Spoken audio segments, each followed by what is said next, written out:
The air in the fuselage crackled with tension, the deafening roar of the engine competing with the pounding of hearts.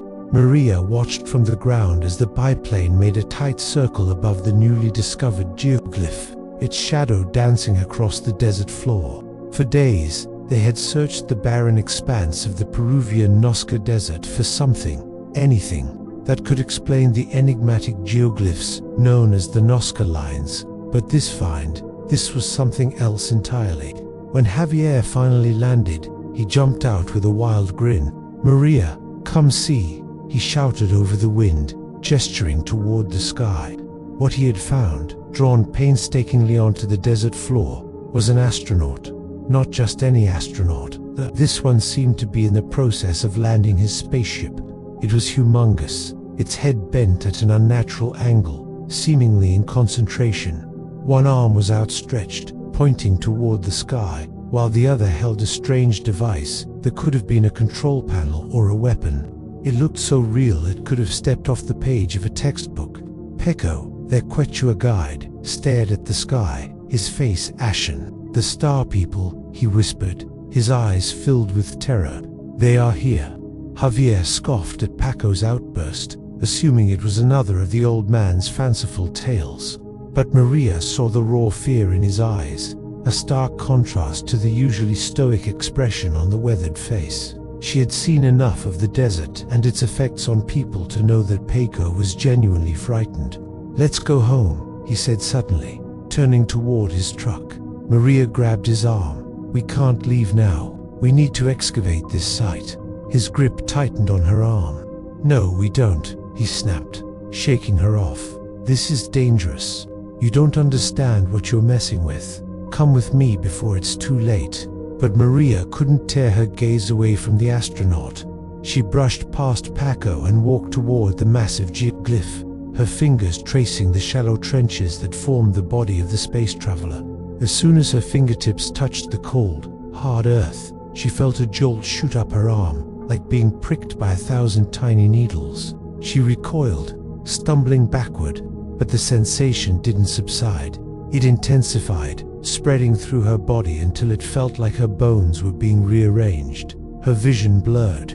The sky spun above her, and then she heard Javier's voice, sharp with panic. "Maria, snap out of it. It's working on you, isn't it?" He rushed to her side, his face creased with concern. "You need to get out of here," he said urgently, helping her to her feet. "It's not safe." But Maria shook him off, mesmerized by the buzzing in her ears and the kaleidoscope of colors that seemed to emanate from the earth itself. She reached out to touch the geoglyph again, and as she did, the world exploded into white light. When Maria opened her eyes, she found herself lying on her back, staring at a sky filled with swirling nebulas and constellations that seemed to writhe and shift like living things. Above her, a colossal spacecraft hovered silently, its underside opening to reveal a ramp leading directly to the Nazca astronaut. At the top of the ramp stood a figure, tall and slender, clad in a silver suit that shimmered under the soft glow of the craft's lighting. Its head was encased in a helmet that seemed to amplify its every move, its visor fixed on Maria. She scrambled back, knocking her head on the hard ground. The figure took a step forward, extending a gloved hand. Its voice echoed in her mind, not through sound, but through a telepathic connection. "Greetings, child of Earth, we come in peace." Maria tried to speak, to ask questions that had formed on her lips, but no sound came out. She could only stare in awe and terror at the being before her. The figure tilted its head, sensing her fear. "Do not be afraid. We mean you no harm. We have come to help." Maria wanted to believe those words, but the centuries-old tales of the desert, stories of madness and obsession, held too strong a sway over her. She knew that every explorer who ventured into the Nazca desert with lofty goals and burning ambitions had returned broken, forever changed by the unforgiving landscape. "Why have you come to our planet?" she finally managed to ask, her voice hoarse from disuse. The figure's hand dropped to its side. "We have been watching you, observing your species for many years. We have come because we believe you are ready to join us." Maria frowned. "Join you? Join what? Before the figure could respond, a voice crackled in her ear. Maria, come back to me. Please come back. It was Javier, his voice edged with desperation. She turned her head toward the direction of the voice, catching a glimpse of Pecco kneeling nearby with his eyes closed. She could sense him reaching out to her, trying to pull her back, but her attention was captured by the being. Who are you? She demanded, her voice echoing in the vast emptiness of the desert. What do you want from us? The figure straightened, its helmet tilting upward slightly. We are the keepers, the protectors of this galaxy, and we have come to take you to a place beyond your wildest dreams. Maria hesitated, torn between the offer of unimaginable wonders and the familiar tug of her humanity. The desert wind picked up, swirling around her, carrying with it the whispers of the Nazca people who had walked these lands centuries ago. They had drawn the lines on the desert floor, a message to the cosmos, a beacon to distant worlds. But there was more. Maria could feel it, a hidden layer beneath the surface. Something the Nazca people had known, something they had drawn to attract, to lure. It was all in the lines, and the astronaut was the key. She glanced at Pecco, whose face was contorted in pain. His talisman was glowing brightly, pulsing with an otherworldly light. She understood then, this wasn't just about her anymore. It was about Pecco, about the land, about the very essence of the universe. With a final look at the waiting figure, Maria turned and ran toward Pecco, the hum of the Nazca lines echoing in her ears. As she reached out to touch the old man's shoulder, the desert exploded into a maelstrom of color and sound. When the world settled, she found herself in a place of impossible beauty, a testament to the power of the lines and the secrets they held. Before her lay a sprawling city, not of sand and stone, but of light. Majestic structures shimmered in hues of sapphire and emerald, their surfaces ever shifting, their forms constantly changing. Maria gasped, her eyes wide with wonder. It was as if the very essence of the cosmos had crystallized into a tangible form, a monument to the infinite possibilities of existence. At the heart of the city stood Pecco, his eyes closed, his hands raised in a gesture of reverence. Beside him was the astronaut, its helmet removed, revealing a face of ethereal beauty, a being both familiar and alien, its features sculpted with an otherworldly grace. It turned to Maria, its expression unreadable behind the visor. "Welcome," it said, its voice resonating with an ancient wisdom, "to the crossroads of existence. Here, the veil between dimensions is thinnest, where the pathways of the cosmos converge." Maria approached them, her steps echoing on the crystalline structures, each step taking her deeper into the heart of the city. Javier materialized beside her, his face etched with worry. "Maria, you came back. I thought I never should have let you come here." Maria turned to him, her eyes shining with the light of 1,000 stars. I had to see it for myself." She turned back to the astronaut, a million questions forming on her lips. But before she could ask any, the ground beneath them rumbled. Pecco swayed, his eyes snapping open. "They're coming," he whispered, his voice filled with dread. "The star people are coming." The astronaut reacted instantly, springing into action, its movements fluid and precise. In a moment, it had transformed, the gentle being gone, replaced by a warrior ready for battle. Its visor snapped into place, obscuring its face. It faced Maria and Javier, its voice ringing with authority. "You must leave now. Go back to your world before it's too late." But Maria refused to back down. "Too late? Too late how?" The astronaut hesitated, its gaze unwavering. "If you stay, you'll become part of this world, forever lost to your own." Maria felt a chill crawl up her spine.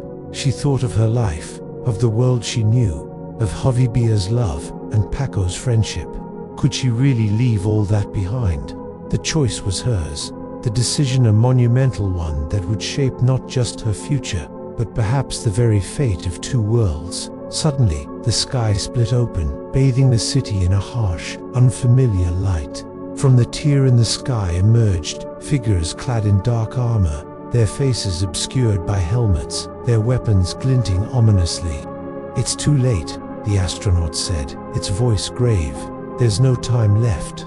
The weight of the situation crashed down on Maria, the immensity of the moment making her knees weak.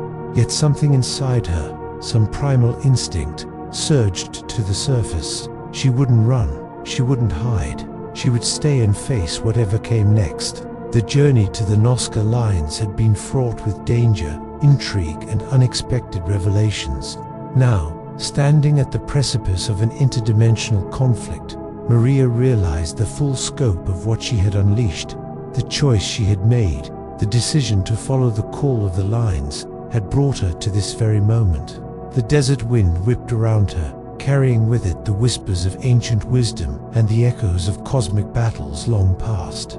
It was a reminder of the timeless nature of the desert, its ability to preserve secrets for millennia, waiting for the right moment to reveal them. The Nazca geoglyphs, once a source of endless fascination, had morphed into battlegrounds. The astronaut, once a beacon of hope, now a warrior poised for defense.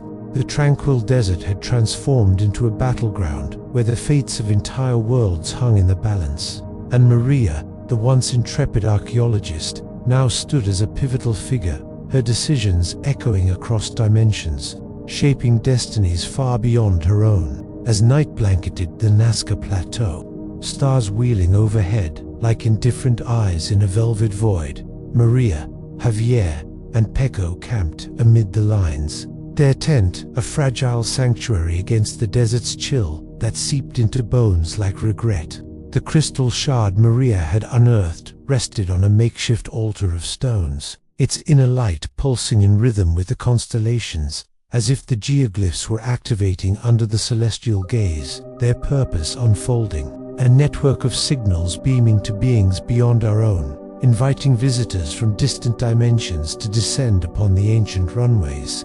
Maria's obsession deepened, her journal filled with sketches of the lines as star maps, her mind a whirlwind of revelation and doubt.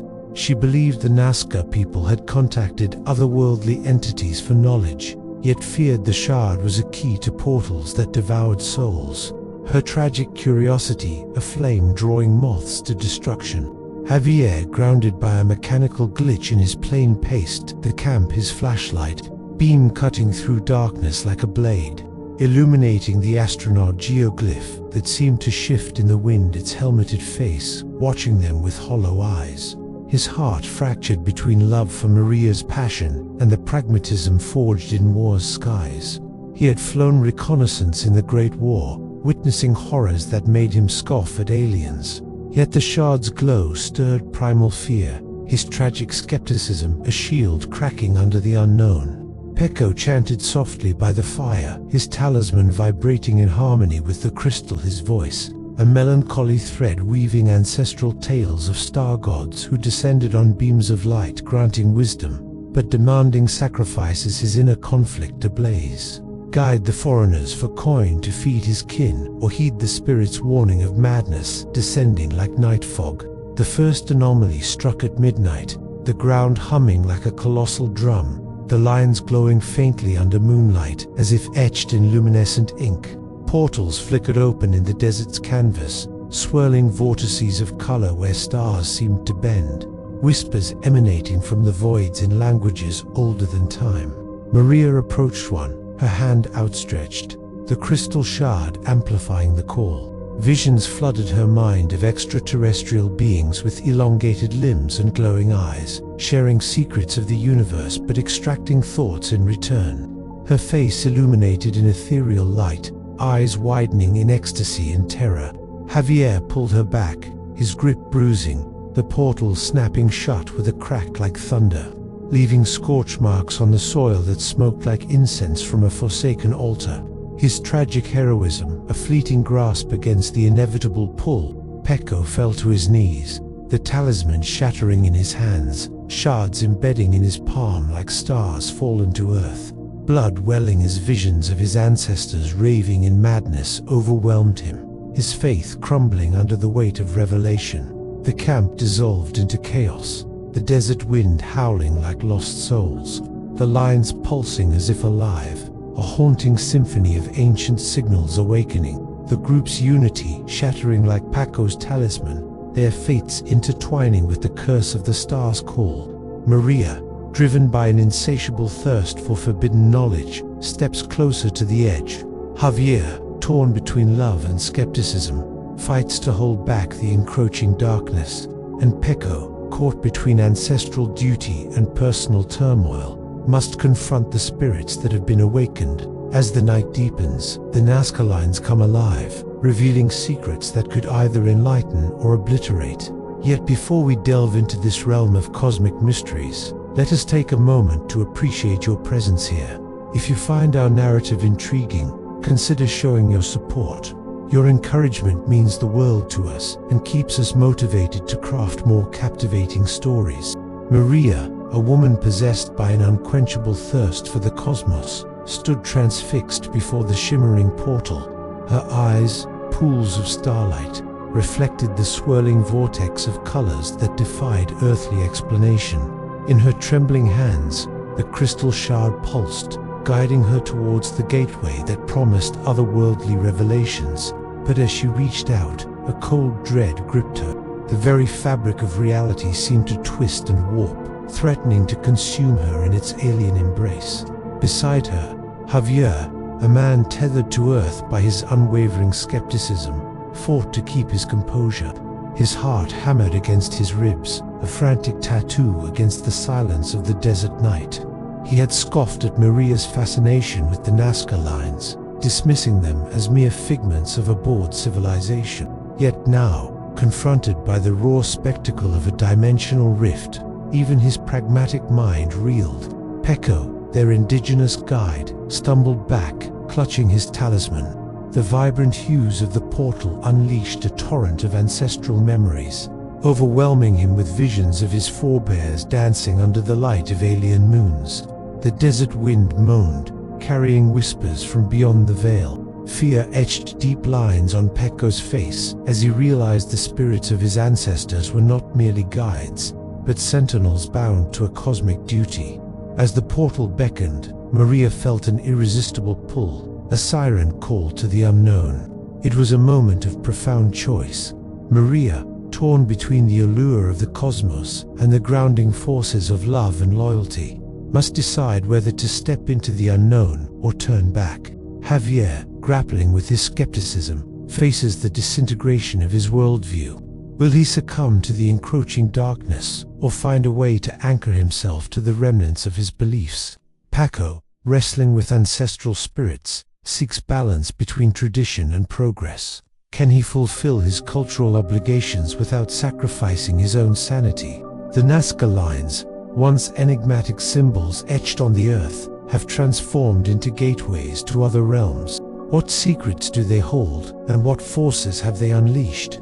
Maria, Javier, and Paco stand at a crossroads, each grappling with their inner demons. Which path will they choose, and what consequences will it bring? As the night deepens, the stakes rise, and the fate of our intrepid explorers hangs in the balance. Will they emerge from the cosmic labyrinth, or be forever lost within its enigmatic depths? Stay tuned to find out.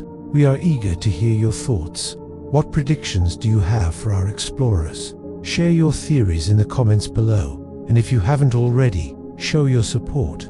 By doing so, you'll not only be helping us reach a wider audience, but also ensuring that we continue to push the boundaries of storytelling. For those who watched until this point, thank you for your unwavering support and for sharing this journey with us. We are deeply grateful to have you in our community. Don't forget to hit the subscribe button to get notified about our latest releases. Now, let us dive back into the story and see how our explorers navigate the treacherous paths that lie ahead. Until next time, stay curious and keep exploring the cosmos. I'm so glad we got to do this special episode, because there are so many creepypastas about the Nazca lines, and you guys have been commenting it down below forever. So here is one I wrote just for you. With dawn's reluctant light creeping over the horizon, painting the desert in hues of bruised purple and fading gold, the portals stabilized. The Nazca lines, once enigmatic scars on the earth, now bloomed into a vast network of gateways, their geoglyphs transformed into channels for otherworldly whispers. Each hum of energy beckoned beings from dimensions unseen, drawing them to descend upon the earthly canvas. It was a spectacle both terrifying and entrancing, like watching the birth of nightmares from the safety of a distant shore. Amongst those drawn to the spectacle stood Maria, her eyes wide with a mixture of fear and fascination. She felt an irresistible pull towards the vortex at the heart of the spider geoglyph, her body aching to dissolve into the swirling stardust. It was a gateway promising forbidden knowledge, whispering tales of distant galaxies where stars burned silver and skies wept diamonds. Visions flooded her mind, secrets of cosmic libraries, cures for ailments unknown, and blueprints for machines that danced with gravity's laws. But the price for such forbidden insights was steep, a toll exacted in memories, in laughter, in the warmth of hearth and home. One by one, fragments of her past slipped away. The face of her mother, the feel of Javier's hand in hers, the taste of sweet victory when they won the town's soccer game, all faded into a blurry watercolor wash. With each step she took toward the portal, more pieces of her soul were sacrificed, leaving behind a hollow echo of who she once was. Yet she pressed on, her tragic ambition devouring her whole. By the time her foot touched the swirling vortex, Maria knew she was lost. Her own story, her own name, even her own essence was being erased, replaced by an insatiable hunger for the cosmos' secrets. As her body began to shimmer, dissolving into starlight, the last vestiges of her humanity slipped away. She became one with the portal, her consciousness scattered across infinite worlds, a tragic specter forever seeking what she had lost. But Maria was not alone in her descent. Above the desert sands, high in the unforgiving sky, Javier fought a losing battle against the elements. His single-engine plane bucked and shuddered, wounded like a bird with a clipped wing, desperately seeking shelter from the raging storm. The Nazca lines, once a taunting riddle on the ground, now loomed as menacing shadows against the stormy sky. With each violent jolt, the plane threatened to tear apart, its metal bones grinding against each other like the gnashing of teeth in a silent scream. As the wind screamed past him, Javier saw only the stark geometry of the lines against the darkening sky. He saw the spider, its many legs reaching out as if grasping for the heavens, mirroring the desperate yearning of his own soul. Hope flickered and died in his chest, mirroring the dying embers of the sunset. Then the unthinkable happened. Through a rift in the clouds, he saw a portal, a swirling vortex of light beckoning him to abandon his fight. The plane sputtered, bucking him like a bronco, offering him a choice: crash into the unforgiving sand or plunge into the unknown. Without a moment's hesitation, Javier seized the wheel, wrestling the plane towards the waiting vortex. His screams were lost in the roar of the wind as the world around him dissolved into a kaleidoscope of colors. On the other side of the portal, reality shifted. Familiar constellations swam into unfamiliar shapes. Worlds he had never dreamed of unfurled before him, some shimmering with utopian beauty, others shrouded in dystopian gloom. He saw Atlantis, not as a ruin, but as a thriving metropolis, its buildings soaring skyward, its citizens bathed in the glow of advanced technology. He witnessed the stars bridging realms where science and magic intertwined. But the longer he stayed in this realm of wonders, the more his reflection changed.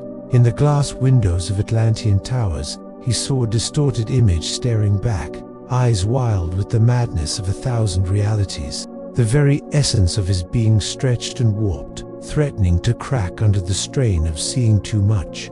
Panic tightened its icy grip around his heart. The portals, beautiful and terrible, opened within him, threatening to consume him entirely. He tried to scream, to reach out, but no sound escaped his lips, and no hand could touch solid ground. He tumbled through the maelstrom of his own unraveling, caught in an endless freefall into the abyss, and with the last shred of his humanity, he cursed the Nazca lines for tearing him from his world and hurling him into the void. Meanwhile, Amidst the sprawling chaos of the desert, Paco stumbled forward, clutching the shard in his palm. Blood welled between his fingers, mingling with the dust that coated his skin. The Nazca lines blazed beneath his feet, resonating with a power that both terrified and compelled him. Around him, the ethereal figures moved with an unsettling grace, their forms shifting and reforming like smoke given life. They were tall and luminous, wreathed in an otherworldly glow that seemed to drink the very starlight from the sky. Their eyes, vast and fathomless, burned with a cold fire, reflecting the distant heart of a nebula. Paco wanted to call out, to plead, but his voice failed him. The presence of the beings was a force unto itself, overwhelming his puny humanity with an alien majesty. As they descended, tendrils of light snaked out, searing the lines, transforming them into conduits of immense power. The desert air crackled and popped, the very fabric of reality thrumming like a taut wire about to snap. Fear lent Paco speed. He scrambled forward, stumbling over the ancient tracks imprinted in the earth. The shards in his hand flared, pulsing in time with the celestial chorus rising around him. Reaching the humming heart of the spider geoglyph, he felt the full force of the portal's awakening energy. His veins thrummed with an alien vibration. Looking up, he saw the beings poised at the edge of the vortex, ready to step through. With a final burst of strength, Paco raised the shards, his voice hoarse with desperation. "Pachamama, ancestors, grant me wisdom," he cried, his words ragged and raw. "Show me the path, guide my hand, protect our people." His voice echoed across the desert, swallowed by the vast indifference of the night. The response was immediate and terrible. A wave of energy slammed into him, throwing him to the ground. The shards in his hand blazed, searing his flesh and bone. But Paco held on, gritting his teeth against the pain as the beings descended. Tendrils of light lashed out, wrapping around his form, pulling him towards the waiting vortex. Paco screamed, a primal sound of terror and defiance. He clawed at the sand, trying to anchor himself to the earth. But the being's grip was inexorable. He was lifted off the ground, suspended in the air like a puppet with severed strings. The last thing he saw was the look of triumph on the leader's face, their eyes blazing with cold fire as they prepared to claim their prize. And as the light claimed him, Paco understood his tragic heritage, the burden of his bloodline, and the terrible cost of seeking the wisdom of the ancients. The desert fell silent again, the portals fading with the rising sun, leaving behind only whispers and shadows.